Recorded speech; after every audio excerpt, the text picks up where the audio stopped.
overthrow the Austrian Social Democrats in 1934.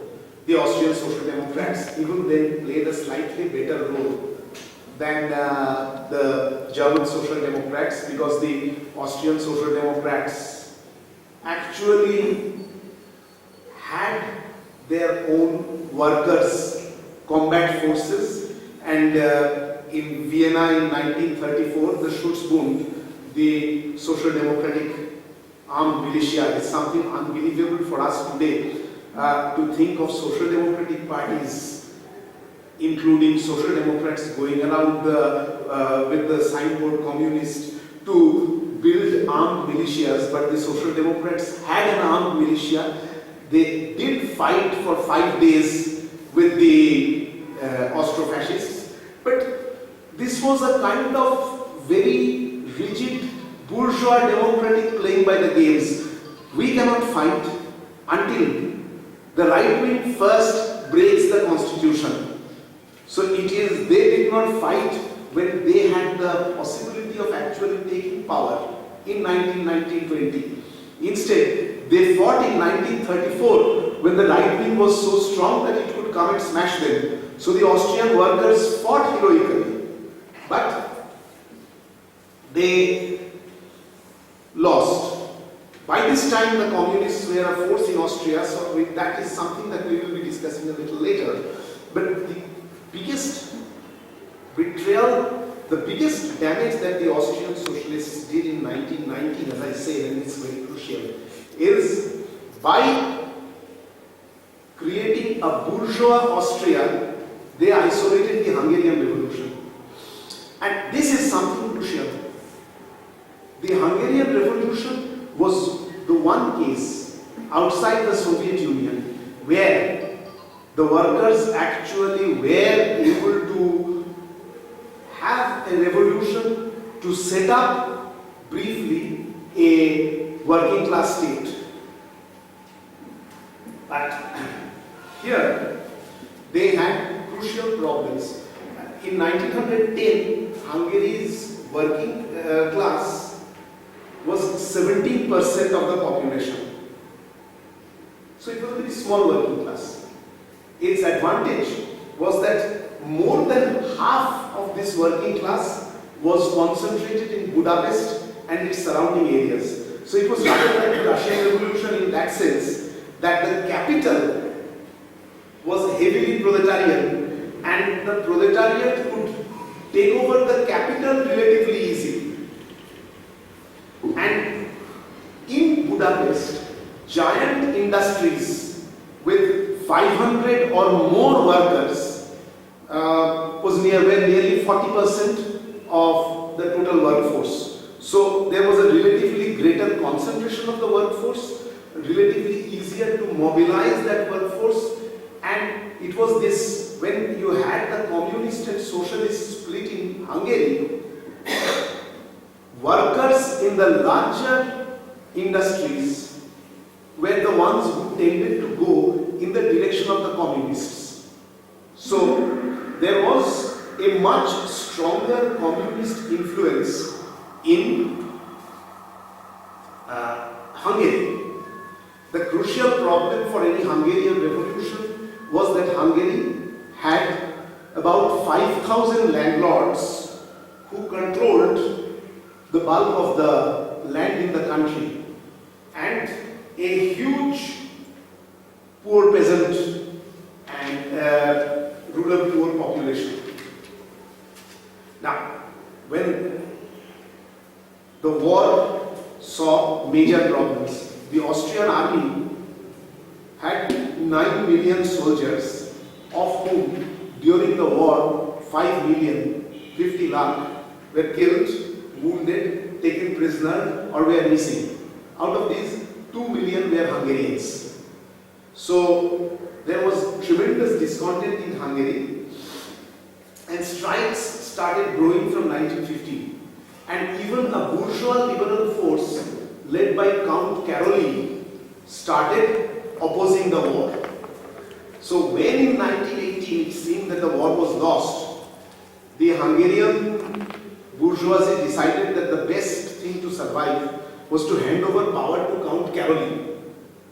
He had an image that he was anti-war, so Caroline formed the new government.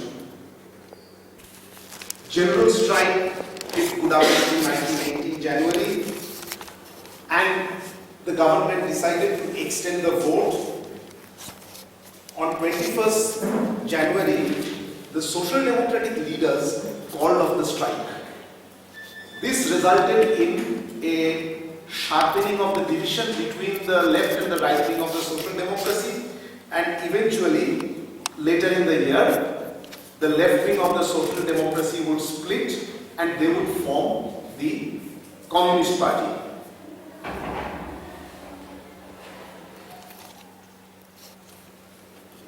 The crucial problem that the workers had here, once again, was the problem of leadership. Workers and soldiers set up Soviets. They use the term Soviet.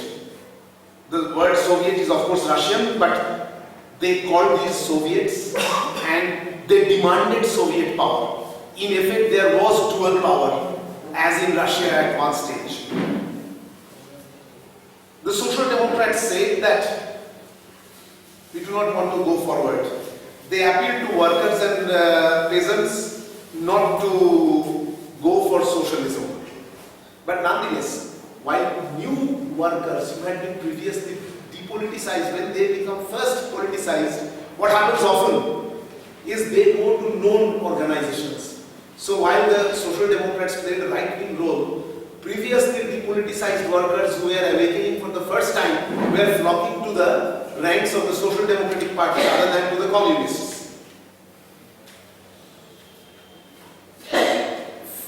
Meanwhile, the Allies made huge demands, split up Hungary, independence too, because the Hungarians had a very rotten national policy. They were number 2 in Austrian Empire, so they in turn oppressed lesser nations. So the demand by the Allies to split up Hungary so that the Czechs and the Slovaks would get more land, this resulted in a problem and Caroline decided to resign. Whereupon a Soviet Republic was proclaimed. Now the Communist Party was young and inexperienced at this stage, and many of its leaders suffered from a specific form of ultra-leftism, which was syndicalism. And they suffered from another problem. They did not have a clear question on the nationalities issue. Instead of the kind of position that the Bolsheviks had, clearly saying right of nations to self-determination, they said we are for proletarian self-determination. When you are talking about nationalities, to talk about proletarian self-determination doesn't really mean anything, because many of these nationalities were heavily peasant. So you were actually saying we are not bothered about the peasants. And worse, in Hungarian territory itself, they said that there is no need to distribute land. Our peasants are in favor of collectivization. So we are for nationalization, but not for distribution of land. We will proceed directly in the direction of cooperativization and collectivization. You have a series of letters and telegrams from Lenin. Now, obviously, the Bolsheviks did not try to dictate terms, but you have Lenin constantly advising Belakun that this does not seem the correct policy to me. And finally, the major error that Belakun made was the Social Democrats at this point suddenly said, all right, let us unite the parties. Till the other day, they had put Belakun in prison and he had been beaten up in prison. Now, it's not your personal beating up that decides your policy. But people who were arresting communists the other day, suddenly they come and say, unite into one party. The Bolsheviks said, fine, form a bloc with them, don't merge. but the communists agreed to merge with them. The result was that the Social Democrats became the majority party, majority section within this merged party, and hiding behind the communists, the Social Democrats did not distribute land to the peasants. What happened was they declared that we are forming collectives, but the old landlords were declared manager of the collective. So actually social relations remained unchanged. As a result, when counter-revolution came in two forms, direct intervention by Romania, France and the Czechs, and internal counter-revolution, the military and nationalists. Now this is the point from which we begin to see internal counter-revolutions shape. How do you tackle a mass proletarian movement? It was becoming clear that you do not tackle it only by the police or even the military. You use the police, you use the military, you can defeat them in a particular battle, you can kill some of their leaders, you can take away their guns for the moment, but it is not perhaps the way to ensure a long-term defeat. So you require, when you are fighting an enemy who has a very clear ideology, it's very easy to criticize people. I have been criticizing Belakuni. They were people taking decisions under difficult circumstances. We are looking at those events nearly 100 years later. It's very easy to sit back and say they made mistake A, mistake B, mistake C. The point is, they were ideologically motivated and they were leading the most advanced sections of the workers. So, how do you defeat them? You have to have some other ideology. In the 19th century, these imperial states, the ideologies that they had were, even when you have, as I said, the bourgeoisie economically gaining, in ideological terms, you have imperial ideologies and things of this kind. But now, nationalism could become a right-wing ideology. Something which had been a progressive ideology in the past could now be used. It had been used during the war itself. Rabindranath Tagore was aware of this. In his lectures in Japan during the First World War, he said that nationalism is an ideology which is being used to justify every kind of imperial aggrandizement. That my nation first. So nationalism could be an ideology by which you try and mobilize ordinary petty bourgeois people, because nationalism has a particular appeal to the petty bourgeois. You tell the petty bourgeois that look, there are two greedy classes. The big capitalist is greedy, but the worker is also greedy. The worker is the one who is constantly organizing unions, demanding high wages. What about people like you, the small shopkeeper and all these people? You are not organized, you are only thinking of the nation, and these are the selfish people. I mean, think of it. This is how nationalist ideology has been, and it's being used even now.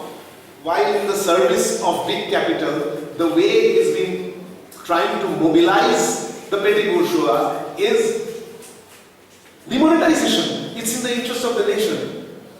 Violation of democratic rights. It's in the interest of the nation. The nation comes first. The nation wants to know. So, well, you have the nation as something very abstract, but something which was very attractive to these people.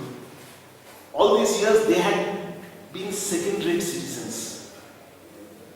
German had been the language of the court. Now for the first time Hungarian is getting equality. So nationalism still has that apparently progressive polish it can now be used to mobilize the petty bourgeois. So nationalism is how you mobilize the petty bourgeois against the organized working class. I'm not saying that this was consciously thought out first by the bourgeoisie and only then applied. That's not how it happens in history.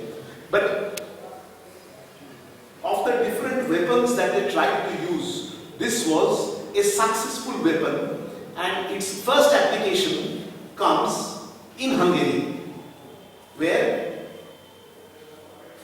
nationalism, Hungarian nationalism becomes a component in the anti-communist, anti-proletarian revolution, counter-revolution which develops.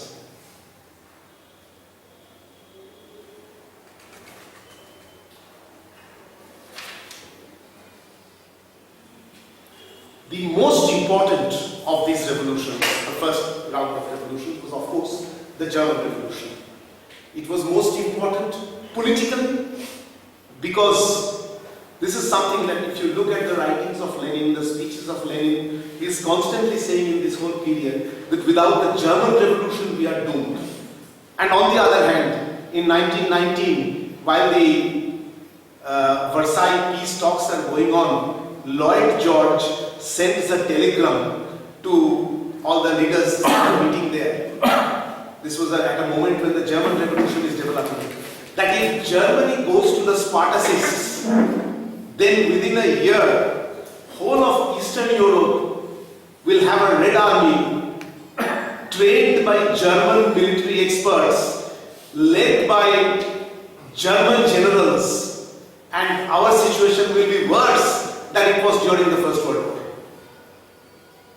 So on the left and on the right, everybody realized that if the German Revolution would link up with the Russian Revolution, the result would be devastating. And the Bolsheviks were willing to stake a lot on this. The Red Army was prepared in 1920-21, if necessary, if the German Revolution progressed to a certain extent. The Red Army was prepared to violate international treaties and to move, because for them it was a class question, not a formal question of international treaties. So between 1918 and 1923, you have a long series of ups and downs of the German Revolution. Since it's a long process and we need to cut it short, we need to look at some of the key issues only. It was part of, the workers were already restive. The first strike had occurred when Karl Liebknecht had been imprisoned, but it was really sparked off by sailors, because General Ludendorff realized that the game was up and he advised the Kaiser to appoint a civilian government, because he realized two things. If you have a civilian government, there might be a better deal from the Western powers, and secondly, that would protect the army from the charge of being traitors, because they had been saying that we will win, we will win, we will win. So now if the bad terms are made by civilians, then the army can say that no, we did not do it, we were betrayed. This is exactly what happened afterwards. The Social Democrats made peace, and then the army always went on saying that the Social Democrats stabbed Germany in the back, otherwise we would have won. Actually they knew they had lost. But the German Navy decided that we will go out with glory. We don't want to surrender. So they ordered the Imperial Navy to sail out from the port of Wilhelmshaven and meet the British Royal Navy on the high seas. The British Royal Navy was stronger. The idea was that, alright, we will destroy as many of their ships as possible, let them destroy all of ours. Now the soldiers were not interested, sailors were not interested in fighting for the emperors and the admirals' glories. So they staged a mutiny. There was an attempt to curb the mutiny. Temporarily, many of the mutineers were arrested, but the mutiny spread to Kiel and elsewhere and eventually sparked off the revolution.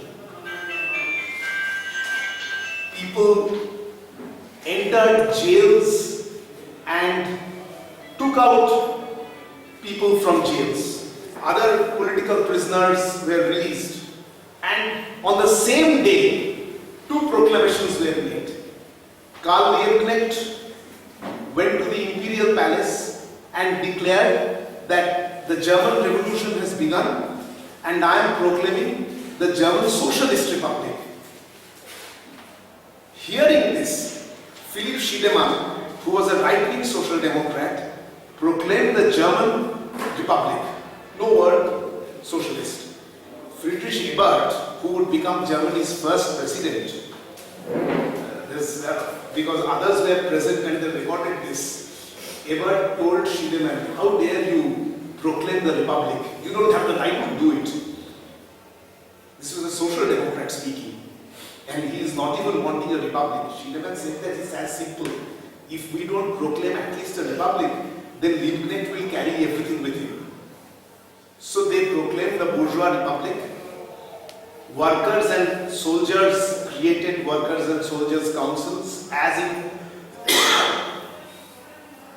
Austria and Hungary. But the German communists were the weakest numerically. The Spartacists, even when they met in their congress, had just about 3,000 members. In a country with a massive working class, this was just nothing. When the Social Democrats had more than 100,000 members and the centrist party, during the war, the Social Democratic Party had split between those who wanted war and those who did not want war but did not want a revolution either. The Independent Social Democratic Party, which included Kautsky, Bernstein, Haas and a number of others. It was the most extreme chauvinists who stayed in the old Social Democratic Party. The Independents also had 100,000 members. And both of these parties, the Independents started growing. By 1920, they had something like 500,000 members. The Spartacists were much smaller. Within the party, there were, I would say, 5 crucial leaders. The most important popular figure was Karl Liebknecht. The most important theoretician was Rosa Luxemburg.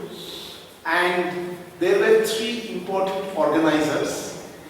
The Polish Marxist Leo Jogies, who had been Luxemburg's partner in building the Polish Social Democratic Party, the Social Democratic Party of Poland and Lithuania as well, and the Germans, Paul Levy and Heinrich Brandler.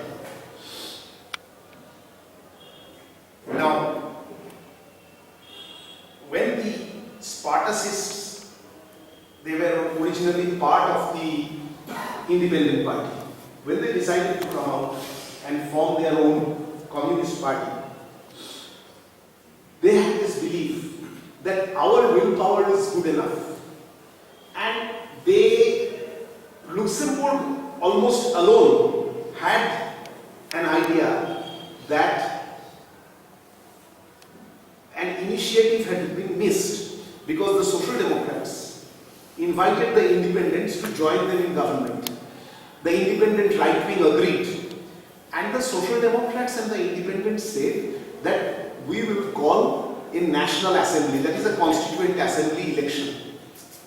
And they said that the councils should be disbanded. Now, within the councils, the Social Democrats and the Independents had many seats.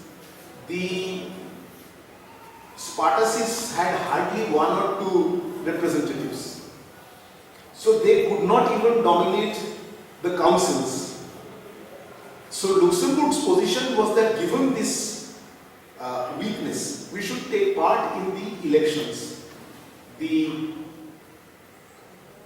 party congress took an opposite position. They resolved not only that they were going to boycott the elections, but that they would also boycott the trade unions, because the trade unions had become reactionary and they would only work in the councils.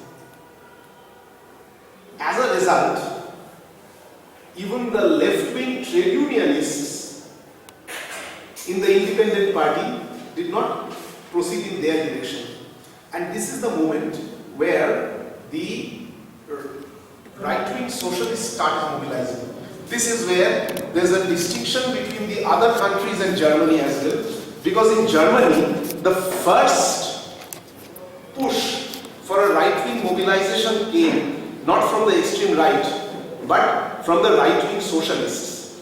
Gustav Noske organized 4,000 of the most murderous right-wing officers.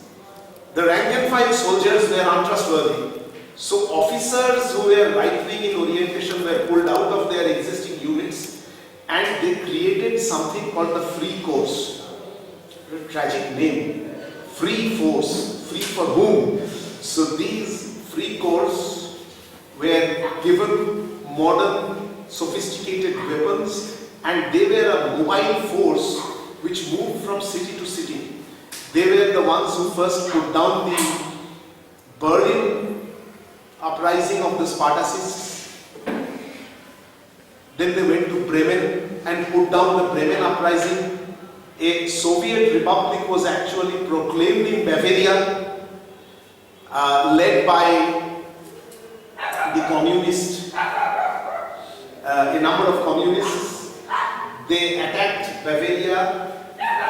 They sent about 20,000 soldiers there, and one of the most moving speeches was given by the Bavarian communist leader. He was arrested, tried, sentenced to death, and executed.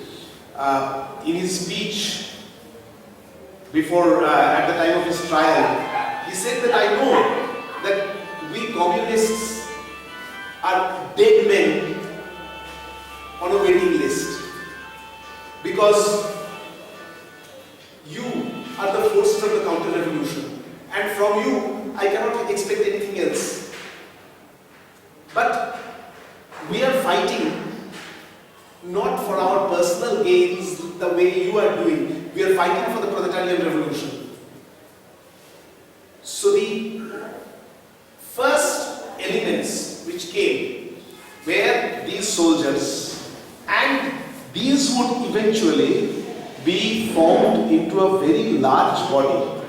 This body would much later be taken over by Hitler.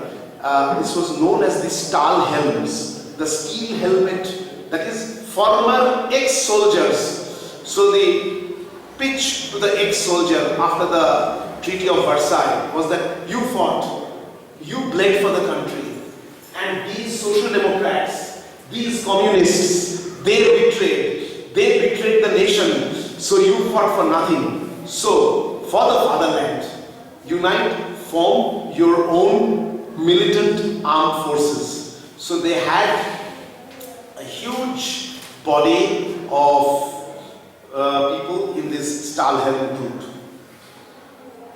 It is at this point that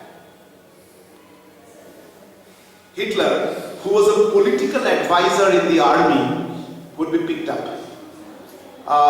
Hitler's backers were extreme right-wing elements within the bourgeoisie. There was an organization of very rich people known as the Thule Society.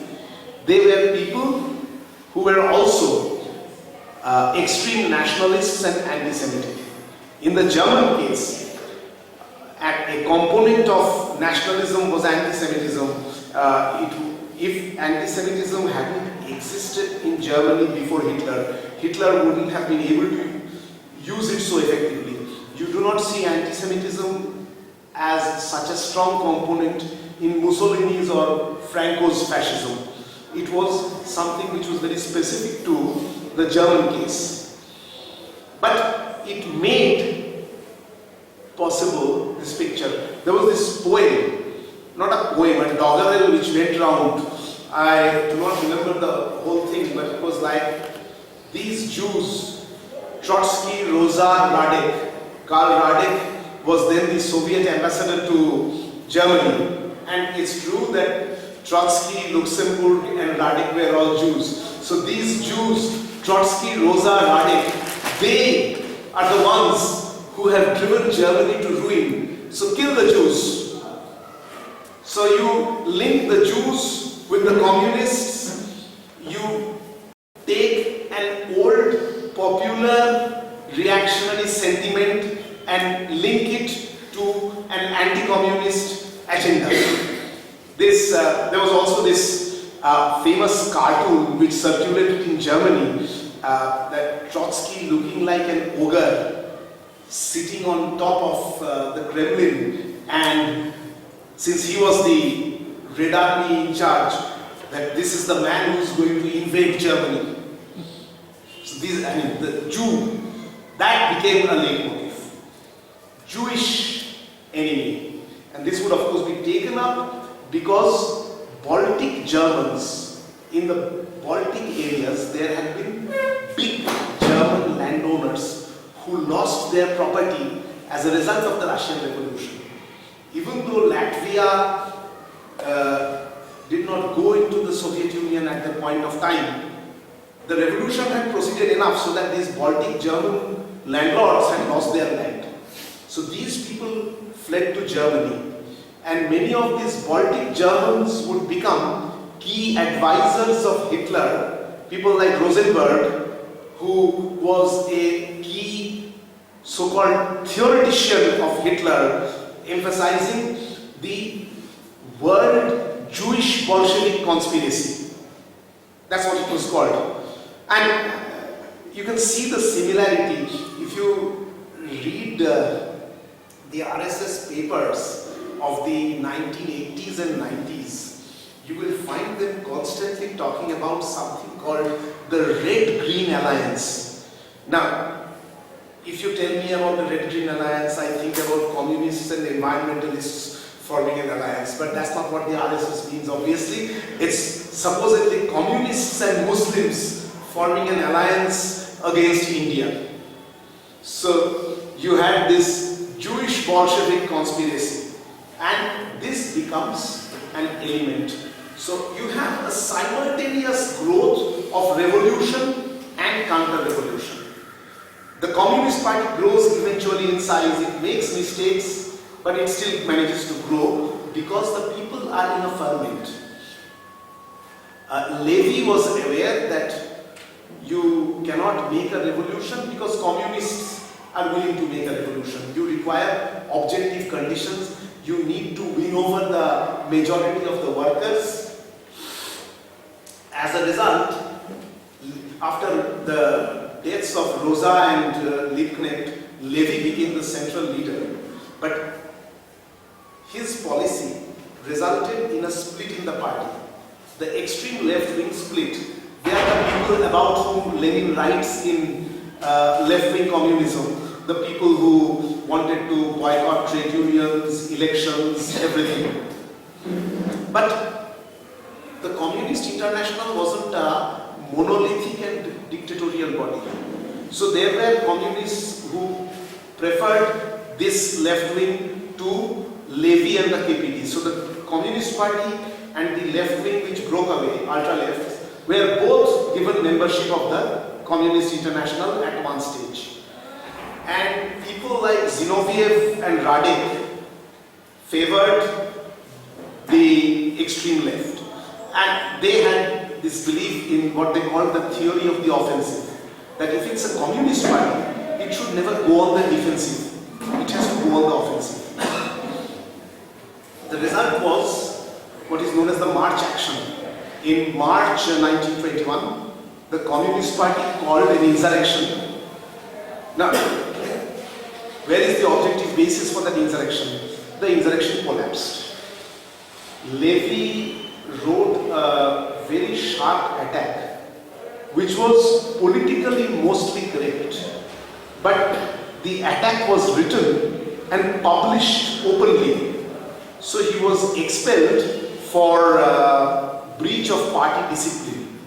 This was a purely administrative action taken by people who knew that his political criticisms were correct. But the point is, he had made a breach of discipline. Lenin later remarked that Paul Levy lost his head, but he at least had a head to lose. One cannot say that for the others. So you had a very ultra-left sentiment within the party.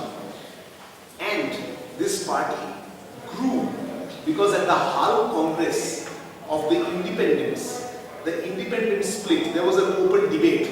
Zinoviev represented the Communist International, Martov represented the Socialist International. Where should the independents go? The delegates by majority voted to join the Communist Party. The right wing split off and eventually joined this old Social Democratic Party. So the Communist Party turned into a party of nearly 400,000.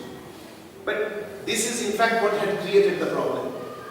These were comrades who had previously seen that leaders betray, who had previously seen that leaders are not leading the revolution.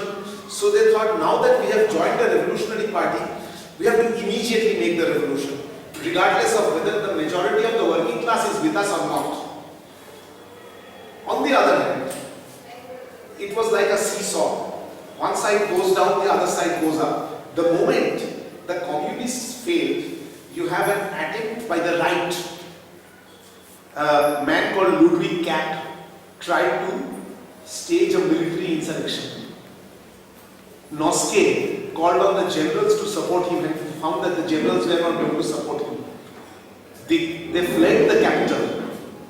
At this point, the trade union bureaucracy, they were also bureaucrats, they were also moderates, but unlike the party leaders, they had a stake because Kapp's immediate decision was to ban the trade unions. So the trade union bureaucracy called a general strike and Berlin shut down completely. Not a tram was moving. Kapp found that he couldn't even make telephones. In those days, of course, the telephones were not automatic phones. You had to go through exchanges. And the telephone exchanges were run by Social Democrats and trade union activists who would refuse to run the exchange. So the Kapp coup collapsed. So you have attempt. The Kapp coup was an attempt at a purely military coup. It was as a result of this failure that the right wing decided for the first time to seriously support a mass movement based right. And so in course of 1922-23, you have the rise of Hitler for the first time and the attempted coup in Munich, which is known sometimes as the beer hall push. That's also the year when, for the last time, the class struggle was peaking. In fact, it's because the class struggle is peaking. When the class struggle peaks, you have a possibility of carrying the revolution forward. If that collapses, there's a possibility of a sharp move to the right as well.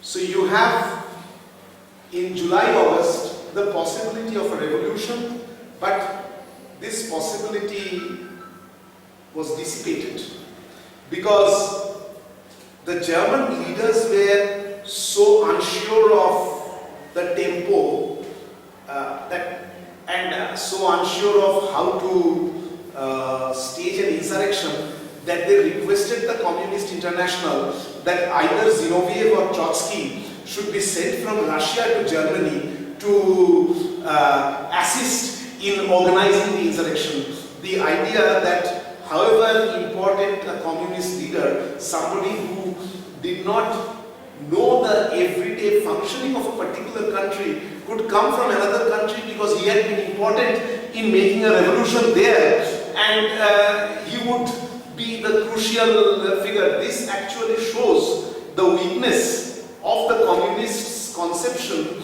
of how to organize the insurrection. So from that they swung to entering two governments with the Social Democrats, with Communist International support. The Communist International by this time had developed the United Front policy. How do you stop the right wing? The answer was, they said, the United Front of the working class. At that time, this was defined very precisely, that this is a united front of only working class organizations when they are mass working class organizations. It's not a question of one working class organization of 2,000 members forming a morcha with another working class organization of 5,000 members, but big communist parties and big social democratic parties, when these exist, when that is in a country, the working class is divided clearly between communists, maybe centrists and social democrats. That is when you apply the tactic of the united front. You start with defense of workers' rights and you push forward to the revolution. One step in that would be the slogan of a workers' government. That's what the Comintern said. That this would not be a long-lasting government. But you use your position in the government to arm the workers and to move forward to actual revolution. But the point was that a provincial government did not have much arms. They discovered that there were a total of 11,000 guns at the disposal of the Saxon government where they had entered. Certainly not the kind of weapons by which they could resist the by then rebuilt German army. This is 1923, no longer 1918-19. So the whole project collapsed. And tragically what happened after that was that the Communist International, instead of looking at the situation and analyzing, they decided to blame certain individuals. So the major leader of the German party, Brandler, was blamed. He was replaced from leadership by Zinoviev, who was the president of the Comintern, and certain other people who were a left faction were put in leadership. This was a bad practice because this meant that from now on, the Communist International would start deciding who would be the leader of a party, not its own delegate-based party congress. But that is where it stopped. The German Revolution was for the moment defeated, but Hitler was also defeated because the bourgeoisie thereupon felt that now that the communists are defeated, you do not any longer require the services of Hitler.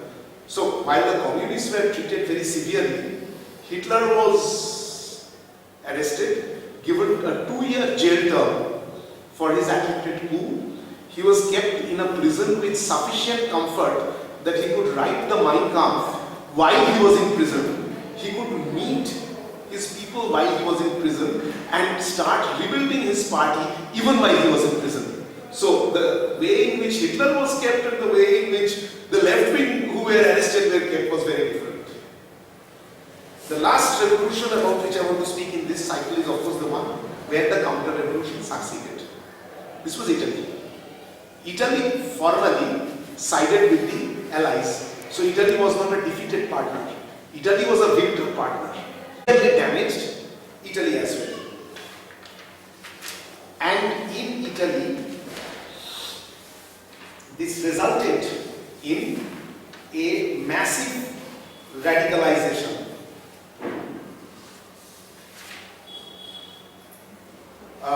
In 1919, the Socialist Party, the Italian Socialists, unlike Germans and others, had been neutral. They had not, like the Bolsheviks, opposed the war openly, but they had not supported the war either. So they had a slightly better reputation. And in 1919, they got 30% of the votes and they elected 156 MPs in parliament. They controlled 2,800 local councils. And by 1920, there were 38 lakh workers in trade unions led by the Socialist Party, the CGL. To understand its significance, you must know that in 1918 the CGL membership was 2.5 lakh. So from 2.5 lakh in 1918, it grew to 38 lakh in 1920, in 2 years' time. There were strikes. The first major struggle broke out in Turin, which was a major industrial area. This is one struggle where everybody misunderstood excepting one small Turin-based socialist group which used to publish the paper L'Ordine Nuovo, edited by Antonio Gramsci. Because the Turin workers started building factory committees, and Gramsci felt that this was a class-based working class organization. He did not yet know about the Russian factory committee and Soviet experience much, but he drew parallel conclusions that these are dynamic organizations of the entire class, and these should be the foundations of a serious revolutionary policy. But without support from elsewhere, the Turin struggle died down, but it left behind the memory. Struggles broke out again in 1919, leading to workers gaining the 8-hour day in large parts of Italy.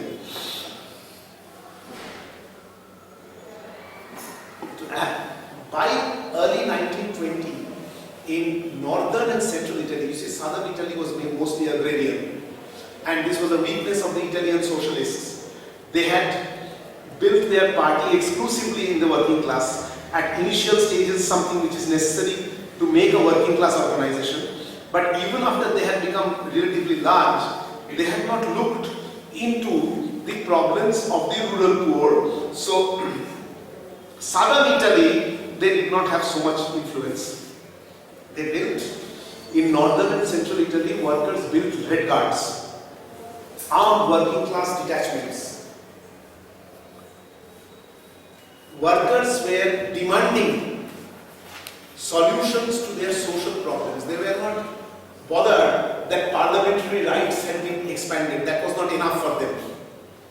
Instead of, and the Italian Socialist Party had by this time joined the Communist International. Formally, the Italian Socialists said we are in the Communist International. But the line they took was an absolutely absurd line. In the name of democracy, they actually threw away the revolution. See, when a revolutionary situation occurs, how does one make the revolution? Not by counting heads. You do not go round to each worker individually and say, do you want a revolution? You don't. Okay, one against. Do you want a revolution? You do. One for. The Italian Socialist Party and the trade union leadership met. The trade union leaders said that the decision to make a revolution has to be your decision. Naturally, a political revolution is led by a political party. So if you call for a revolution, we will support you. The party leaders said that this should be decided democratically and put it to the vote of your membership. Even from formal democratic principles, this was wrong because the entire working class was not consulted, only members of the one particular trade union. So a referendum of the trade union membership was taken. Do you want a revolution or do you want major social gains? And by some margin, the call for a revolution was defeated. So the Socialist Party leadership breathed a sigh of relief that the revolution is not going to be called. This, however, turned the bourgeoisie paranoid because they could see that the workers were pressing and they realized that traditional methods were completely impractical. None of the old bourgeois parties were capable of mobilizing the masses. It was at this point that Mussolini begins to step forward with his fascist party, where the core ideology once again is nationalist. That Italy has not gained out of the First World War. Other victor countries have made gains. He talked about Italia irredenta, that all Italian speakers have not been made part of Italy. Trieste is Italian speaker, but Trieste is part of Yugoslavia. Trieste is not part of Italy. Other countries have their empires. Italy does not have an empire. This is the beginning of the process which would end with his invasion of Ethiopia. So Mussolini mobilizes and, of course, once again, that the enemy are the organized workers. So Mussolini organizes fascist squads, and these squads start attacking the communist and socialist trade unions. And you have by this time a split in the Socialist Party, with the left wing splitting and forming a communist party. Unfortunately, with an extremely ultra-left leader. Once again, you see, this is a process which happens in all these parties. Because the socialist leaders in every case had betrayed the revolution, the communist position was that therefore we have no contact whatsoever with the socialists. So the leader of the Communist Party, a very honest and upright man, somebody who suffered very often, a man named Amadeo Bordiga, was a completely sectarian towards any united front with the socialists. So Mussolini attacked the socialists and the communists, but there was no united front between the socialists and the communists. With the result that when Mussolini took power, nothing happened. In his case, taking power was a slow process. I'll finish with this, that Mussolini was invited to become Prime Minister, and he got Parliament to pass an enabling act giving him special powers. But Parliament was still functioning. And as he went on attacking the unions, he called his state a corporate state. Trade unions were being incorporated in the state structures controlled by the state. The Social Democrats formed an alliance with the other, some of the bourgeois opposition parties. So the Communist Party simply said that you are again betraying, we will be staying apart. Nothing more than that. No attempt at building a real working class united front. It was after the Matteotti murder in 1924 when the left-wing socialist MP Matteotti had denounced Mussolini and his body was found on the streets, murdered. So there was a large-scale opposition and Mussolini cracked down on the parties. This cycle, this first cycle comes to an end with Mussolini's rise to power, but Mussolini becomes the model for Hitler very clearly. Hitler writes that for him, Mussolini was the model. Mussolini became the model for all the fascist organizations which would come up in course of the 1920s and which would take power in the 1930s or try to come close to power in the 1930s, because he shows how nationalism, an appeal to the petty bourgeoisie, and organizational tactics learned from the socialists, building cell-based organizations. Because after all, unlike Hitler or the others, Mussolini had been a leader of the Italian Socialist Party once upon a time. So he knew the organizational structure of the working class parties, and he partially copied that in building his party from bottom up. So these would be models which would be taken up. And Mussolini, by the way, would also be the first model for the RSS, which would consciously say that we are following you. So this is the first cycle. I stop here. Yeah. We wait for 15 minutes.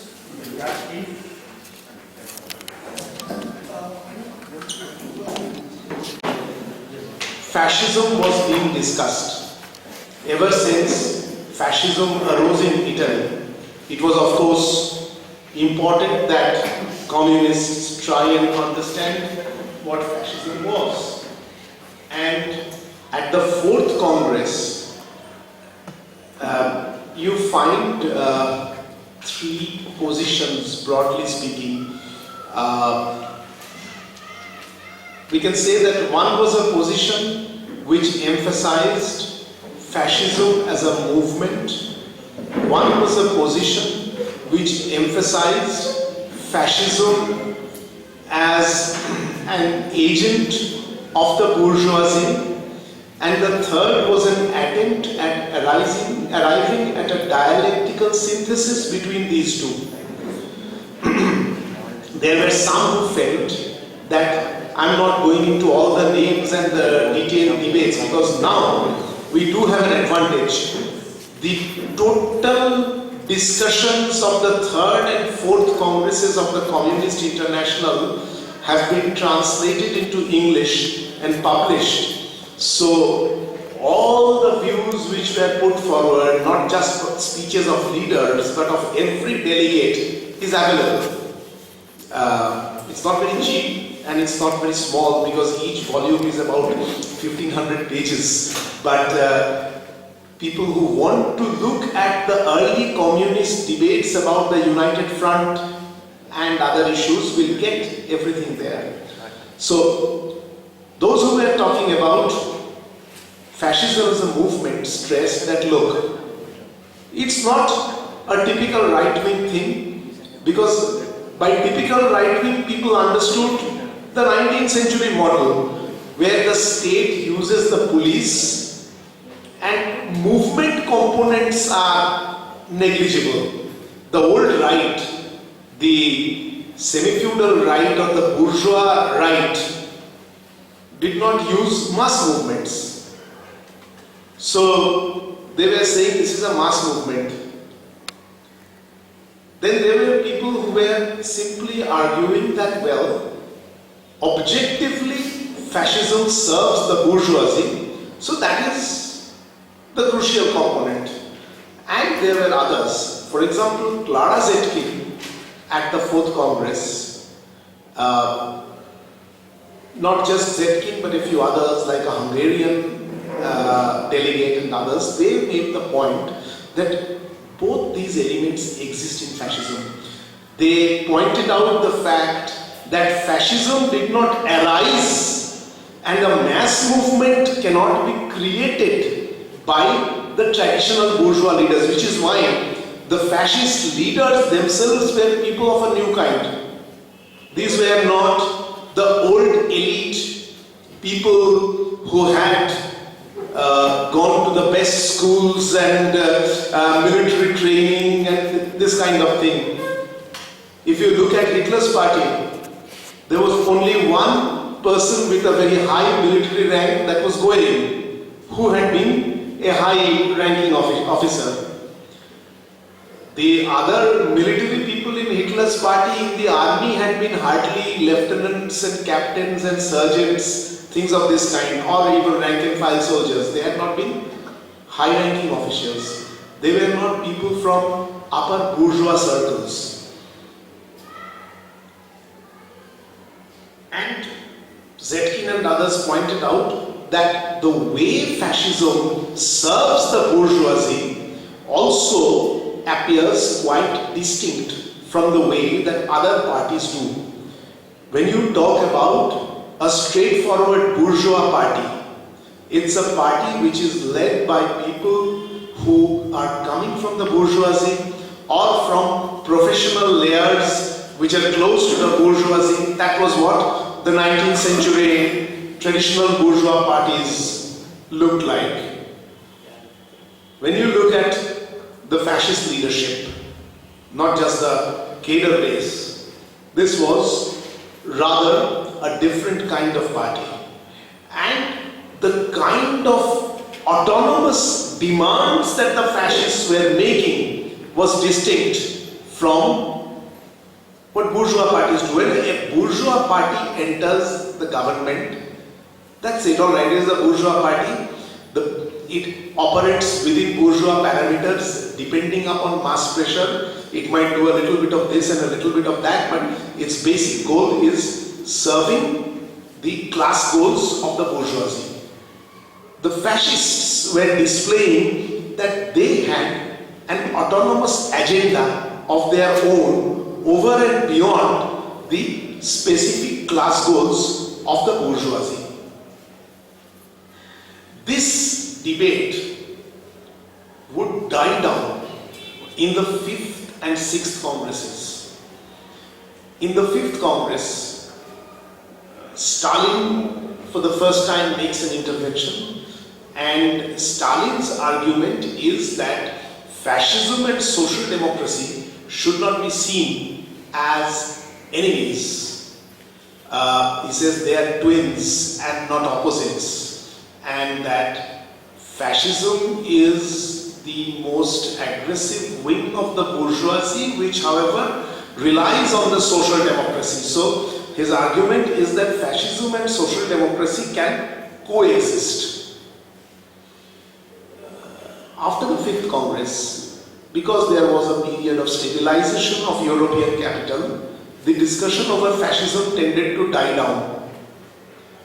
But shortly after the 6th Congress of the Communist International, the Communist International took a very sharp sectarian ultra-left line. I'm using this term because there can be different kinds of ultra-leftism. One can make an error in judgment and decide that the moment of revolution has arrived when the moment of revolution is still some distance away, and try to have an insurrection or a guerrilla struggle or whatever. That is a very different kind of ultra-leftism, if you want to call it ultra-leftism, to what I am talking about. Because what the Communist International said after the 6th Congress is that objectively all parties other than the communists are fascists to one degree or the other. And the social democrats are the worst because they are using socialist rhetoric to mask their fascism. So this is the point from which the term social fascism comes to be used in communist political language. So in 1930, the social democrats are pushed out of government in Germany, and German bourgeoisie was determined that they would not have the social democrats back, because having the social democrats in government meant one particular form of government. It meant a bourgeois government which would, however, provide a degree of welfare measures to the workers, because the social democracy's base was the working class, a reformist politics within the working class. But to be reformist, you have to occasionally give something or the other. It need not be something huge, but it has to be something. With the 1929 crisis, the Germans, who were already relatively weaker compared to many of their rivals because of their First World War defeat, were not willing, the German bourgeoisie was not willing to have the Social Democrats as a partner in the central government. So if the Social Democrats did not win an outright majority, they would not be able to form government, because no bourgeois party henceforth would form a coalition with them. You have the German National People's Party, which was the most right-wing of the traditional parties, as the dominant partner within the right wing, and they would prop up a weak government led by Chancellor Gruening. But the Communist Party went on arguing that the Social Democrats continue to represent the biggest danger. Even as Hitler's votes start growing, in 1928, the Nazis had received 800,000 votes, 8 lakh votes, minuscule. It increased 8 times to 64 lakh votes in 1930. they became one of the largest parties in parliament. But the communists argued that why point to the Nazis as separately fascist? The Social Democrats are also fascist. And they continued to pursue this policy to devastating effect.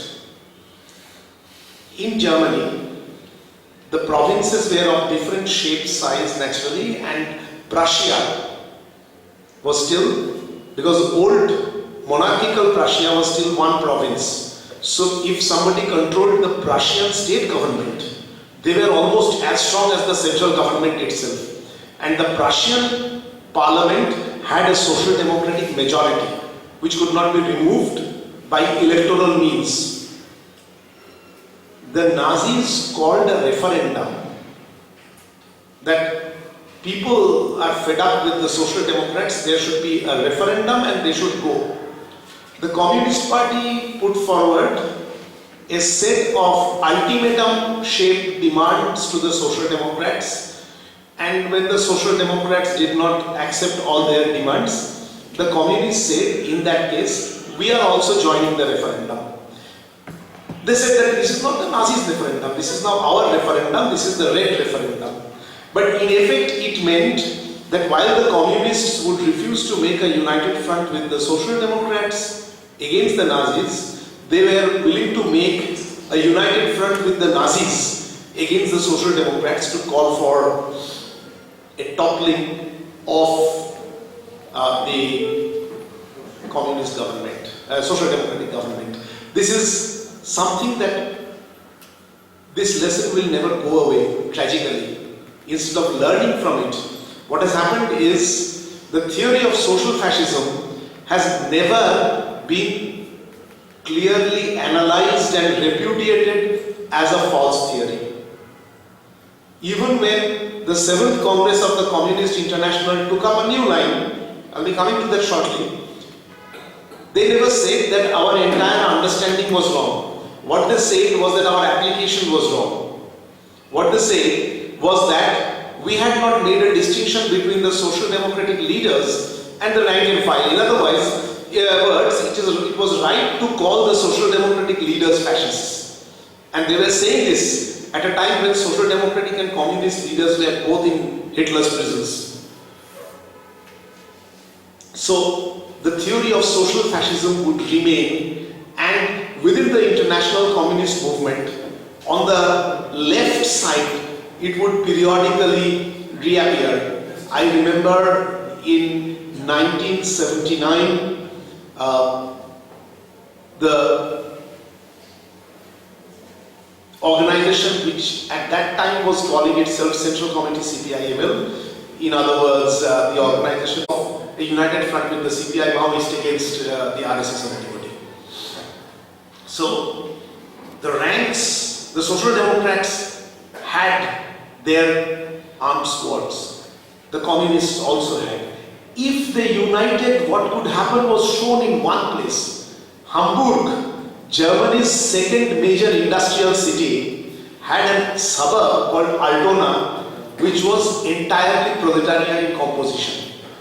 The fascists tried to take their own forces inside Altona. The workers fought back throughout the day, and the fascists were totally beaten back.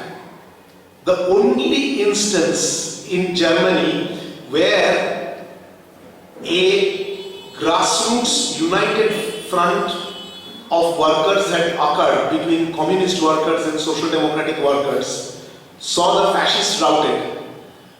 The fascists had their revenge after they came to power, because all the worker leaders of Altona were arrested and executed. But neither electorally nor in other fields were the communists and the social democrats going to form a united front.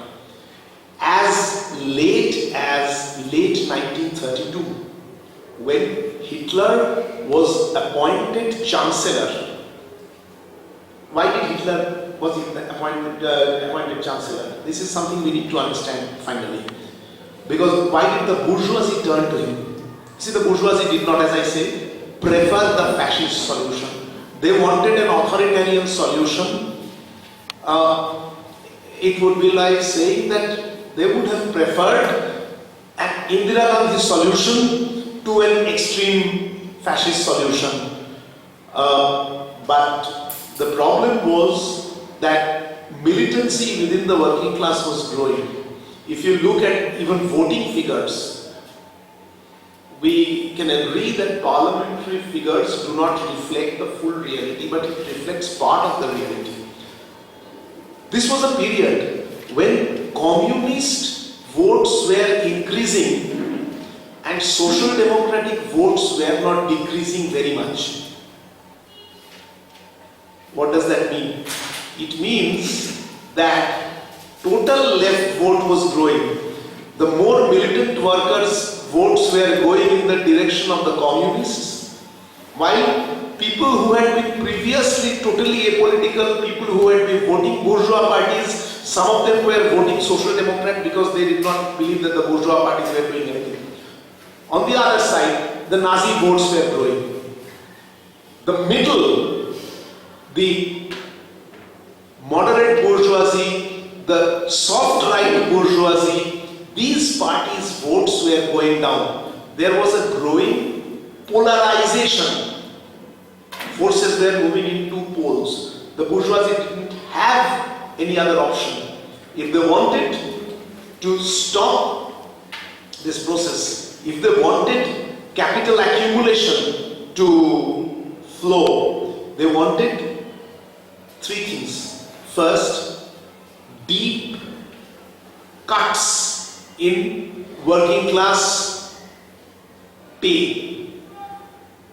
In order to ensure that, they required a complete smashing of Europe's strongest working class organization.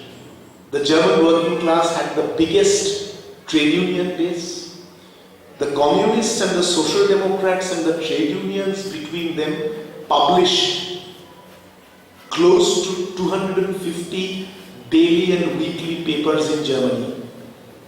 They had not only political and economic associations, there was what Gramsci would call attempts at counter-hegemony, in the sense that you have cultural organizations, you have all kinds of organizations which were class-based.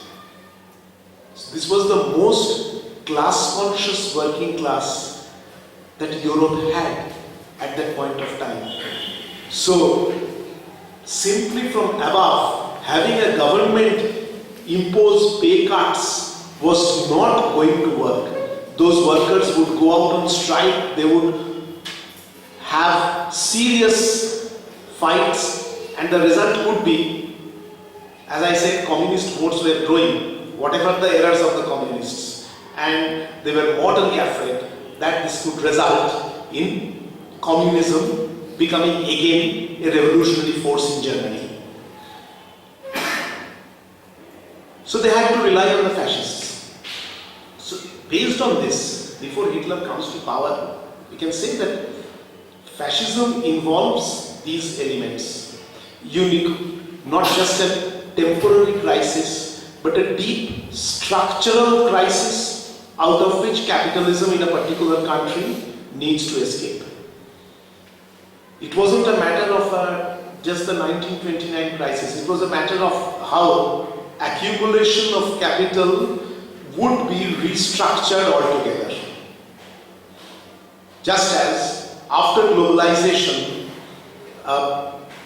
the continuing militancy of the Indian working class has meant that in India, compared to many other countries, although the organized working class is only 7%, it's had an unusual power in crucial sectors like banking and insurance and so on. So traditional politics of the Congress type was inadequate to break it down fully, notwithstanding the extreme moderation of the left parties. So you have that at an even greater stage in Germany. Secondly, you therefore require a social force, not merely a police force, which would be capable of tackling these masses. That could only come from a frustrated petty bourgeoisie. Because the bourgeoisie is too small and the rich bourgeoisie has nowhere in the world for any revolution or counter-revolution fought in the front lines. They have always fought from behind, pushing others forward. Next, this force has to be mobilized ideologically, which means that it has to have a degree of autonomy. You cannot go to the petty bourgeoisie and say, look, I am organizing you on behalf of the bourgeoisie. Why would they want to fight? So you are organizing them on behalf of the nation. Hitler said constantly that we are for the nation. We are not for, his argument was that big capital is also Jewish and the socialist movement from Karl Marx is also Jewish. Which was of course complete rubbish, but the big capital being Jewish.